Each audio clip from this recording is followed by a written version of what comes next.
The next story I want to talk about is the Villisca axe murder. So, here is a house. It was the source of, on the evening of the 9th of June, 1912, obviously in Villisca, Iowa, 6 members of the Moore family and 2 guests were found bludgeoned in the Moore's home with an axe to the head, all 8 of them. So they found 2 cigarettes in the attic, which suggests that the killer or killers waited there for them to go to sleep before carrying out the murder. Killings seem to have started in the master bedroom, with Josiah Moore receiving more axe blows than any of the other victims, which, of course, is worth bearing in mind. So that suggests something personal to me. Perhaps, yeah. A dinner table argument gone wrong, perhaps. His face had been hit so many times that some of his eyes were actually missing, so it was well beyond just killing him. All of the other victims were killed with the axe handle rather than the blade itself, which also... So bludgeoned particularly brutally. So after the rest of the household were dead, except 2 of the children, which they left till last, the killer returned to the master bedroom to deliver more strikes to Josiah Moore's face before killing the remaining children. So definitely a personal vendetta. I've seen it many times. Perhaps one of the most confusing details is that the murderer left a 4-pound slab of bacon next to the axe they used on the floor in the... They took it out of the fridge and left it next to the axe, which they wiped clean. Apparently the rest of the food in the home was untouched, and the murder went unsolved with no potential suspects. But I feel like a spooky contemplations would not be complete without our own unsolved... origin? No. Oh, okay. Our own unsolved murder mystery. And there were many suspects, and I want you to pick out your favourite. All right, go on. Okay, so number 1 is a guy by the name of Andrew Sawyer, who was a homeless person who was unaccounted for the night of the murder, who lived in the town. He was just out and about in the town. Nobody knew where he was. Okay. Any personal connection to the family? No, none at all. Any previous Just interactions they might have had?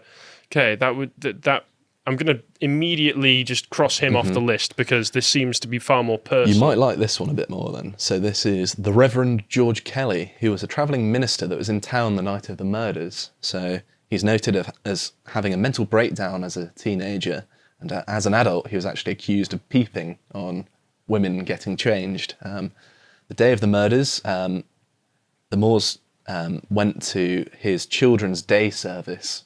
So he actually came into contact with them, the family, in the daytime. And the day after the murders, he left town between 5 and 6 a.m, a few hours before the bodies were found. Maybe a coincidence. Okay, very interesting. Maybe not. Were there any reports of he and the father of the family getting into any sort of verbal altercation? No, as far as I'm aware, there isn't. Still could have happened, even if it wasn't reported. So in the following weeks, he seemed to show a fascination with the case, and he wrote several letters to police, investigators, and the family of the victims themselves. And an investigator wrote back to him and asked for details about the case.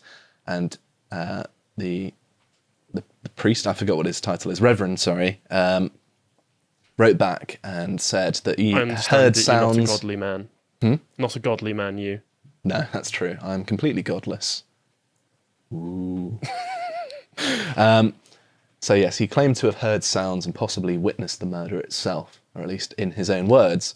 He confessed to the murders in court, but the jury did not believe his confession, which is a weird turn of events. Very interesting. Well, I can't understand his motive for confessing. Perhaps he felt, being a reverend, that he had partially been to blame because of the fact he couldn't do anything. Perhaps he was trying to... Well, the jury's concern was that he had a history of mental illness, and they thought that perhaps he was not sound of mind just to confess to a murder in the first place.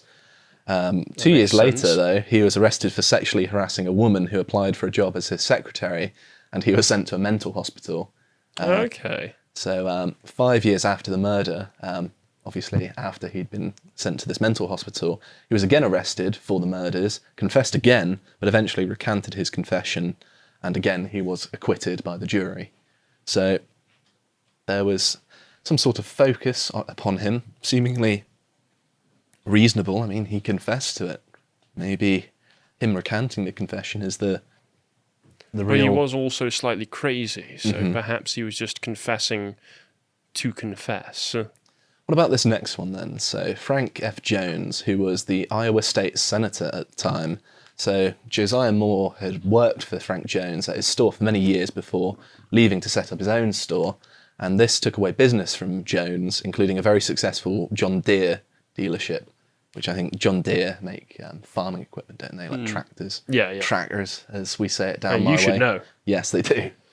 So also, Moore was rumoured to have had a sexual affair with Jones's daughter-in-law as well. So additional reason to have a vendetta against a guy. Imagine someone taking both business away and having a fraternisation with your That would daughter-in-law. explain the particular emphasis put on, axing the dad then. Mm-hmm. Okay. So I believe that Frank Jones did have an alibi, but then he was a senator as well. So you never know, maybe you could get Pull someone strings. in the right place to just say it's entirely possible. He didn't even necessarily have to do it himself if he was a senator. That's true. And as if prophetically, the next person is William Mansfield, who is a suspected serial killer of the time. So 9 months before the Villisca murders, a similar axe murder occurred in Colorado Springs, funnily enough, in Colorado. Then followed another two, Ellsworth, Kansas, Paolo, Kansas, which was 4 days before the murders in Villisca. In these murders, the murderer used bedsheets to cover the windows, which is the same as in the Moore household, except they used, I think, a dress and Similar an apron. enough. Is close enough. And as in the murders in Villisca, the murderer in Colorado Springs wiped the blood off of the axe and covered the heads of the victims with bedclothes as well. So, following the murder of the Moores, there was also another two similar murders in Blue Island, Illinois, and Aurora, Illinois. So, in all of these murders, the mirror was covered and a lamp was left at the foot of the bed and a basin was left in the kitchen where the murderer washed themselves afterwards. This is common in all of them. I mean, it's fairly perfunctory. This serial killer, what was his name? William Mansfield. William Mansfield. Was this part of his general MO? He would wash himself, cover the mirrors? Well, we're not even sure whether Mansfield did it necessarily. It was that he was the main suspect in some of the other ones, and they then also noticed the similarities to the Villisca one. I assume he was also still around at this time. He was walking free. Absolutely, yes. Okay. So an investigator, going by the name of Wilkerson, believed he could prove Mansfield was present at each of the scenes of the murders, and he believed that the reason that the murderer did not leave any fingerprints is because Mansfield's prints were on file at the federal military prison in Leavenworth. He'd already had a prior history, and he thought that, if I leave fingerprints, people will discover it, whereas if, say, it was a new criminal, I suppose, then they wouldn't be so concerned about fingerprints because they could get his fingerprints and it not match with anyone, so they wouldn't be able to trace them. So Wilkerson convinced a grand jury to open an investigation, but Mansfield was released after he provided an alibi that placed him in Illinois the night of the murders. That's the Villisca ones. Wilkerson believed that pressure from Frank Jones, which is the senator, resulted not only in Mansfield's release, but also in subsequent arrest and trial of Reverend Kelly, who So he there's a bit of a believed, conspiracy going on here. Oh my goodness. because some believed, both at the time and in the modern day, that Jones had hired Mansfield to murder the Moore family, which, it's possible. Could be an option.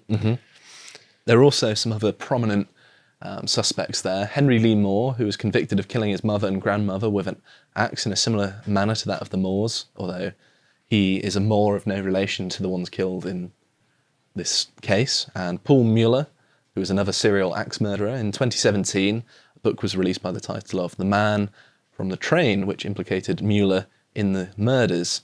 He was the sole suspect of the 1897 murder of a family in West Brookfield, Massachusetts, who had employed him as a farmhand.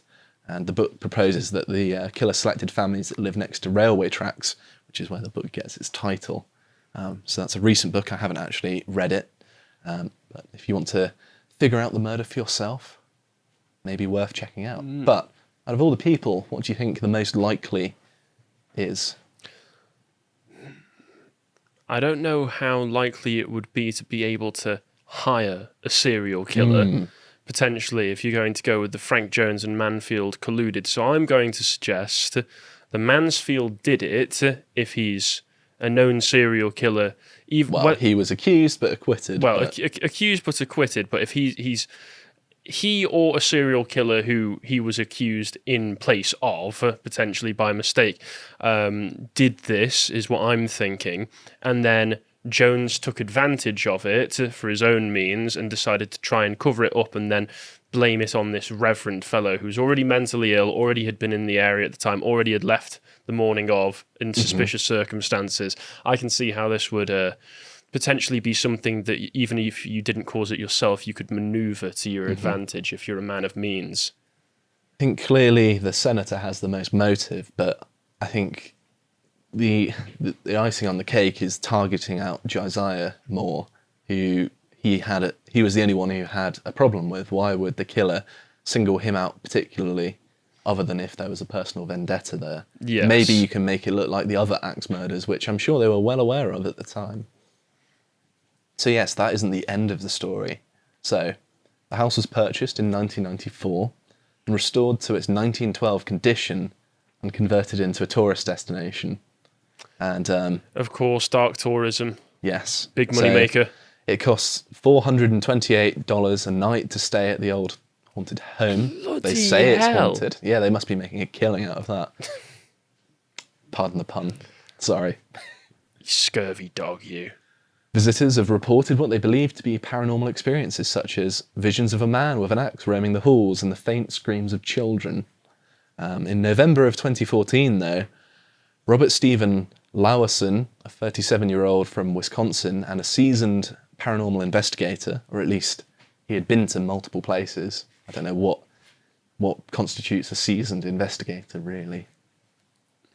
Well, he was found by some of his companions in this house, stabbed in the chest at 1:45 in the morning, around the same time that the axe murders supposedly took place.